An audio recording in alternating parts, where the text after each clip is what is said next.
যে সমস্ত রোগী এসেছেন যাদের চোখে গুলি লেগেছে সবারই গান শট ইনজুরি বলে এখানে তারা আমাদেরকে নিশ্চিত করেছেন। শরীরের মধ্যে অসংখ্য গুলি আছে, সেগুলো আছে যেটা চোখের সাথে হয়তো রিলেটেড না।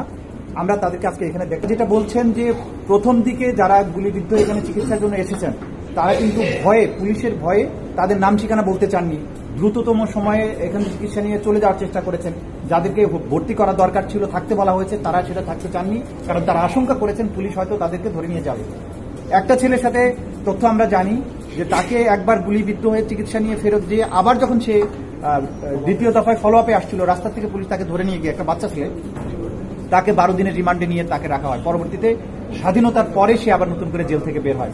এবং আজকে বেদনাদায়ক অনেকগুলো স্টোরি, আমরা প্রত্যেকের জন্য এক একটা বেদনাদায়ক স্টোরি আমরা শুনেছি। পারভিন নামে একজন ভদ্রমহিলা এখানে চিকিৎসাধীন আছেন এক চোখে গুলিবিদ্ধ হয়ে। তিনি যাত্রাবাড়ি এলাকাতে ছিলেন, সেখানে তার বাসা ছিল। বাসা থেকে বের হয়ে তিনি যাচ্ছিলেন, সেখানে ব্রিজের নিচে বা যেটা কি বলে ফ্লাইওভারের নিচে অসংখ্য গুলিবিদ্ধ ছেলে পড়েছিল। একটা ছেলে তাকে ইশারা দেয় যে আমি গুলিবিদ্ধ নড়তে পারছি না, আমাকে একটু ধরে সরান এখান থেকে। তো তাকে সে বুকে জড়িয়ে কোলে করে নিয়ে সরার চেষ্টা করে। ওই ছেলেটাকে কোলে নেওয়ার পরে সেই ছেলেটা ইউনিফর্ম পরা ছিল, গলায় একটা আইডি কার্ড ছিল।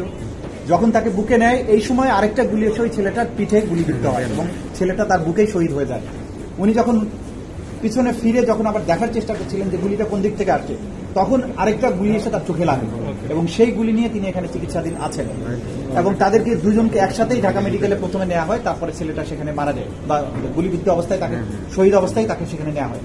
তো এই যে আমরা দেখলাম যে তাদের যে অপারেশন হয়েছে, অপারেশনের পরে যে পিলেটগুলো চোখ থেকে বের করা হয়েছে, অনেকের ফাইলের মধ্যে কিন্তু এগুলো সংরক্ষণ করে রাখা হয়েছে। তো যারা বাইরে থেকে বলার চেষ্টা করেছেন যে বন্দুক থেকে গুলি করা হয়নি, চোখে গুলি করা হয়নি, পুলিশ গুলি করেনি, দিস অ্যান্ড দ্যাট, তো সেগুলো প্রমাণ হচ্ছে যে এখানে 100% গানশট ইনজুরি এবং সেগুলো করা হয়েছে বুক থেকে উপরের দিকে, মানে উদ্দেশ্যই ছিল হত্যা করা অথবা পার্মানেন্টলি ডিসেবল করে দেওয়া। তো এগুলো আমরা এখানে দেখেছি, এগুলো তথ্য প্রমাণ আমরা সংগ্রহ করেছি। আমরা আরেকটা কথাও যেটা বলেছি, আমাদের এই দ্বিতীয় মুক্তিযুদ্ধের যোদ্ধা যারা, শহীদ যারা, তাদের পাশাপাশি আমাদের ডাক্তার সমাজ, এই হসপিটালের চিকিৎসক যারা আছেন, তারা অসম্ভব রকমের সার্ভিস দিয়েছেন।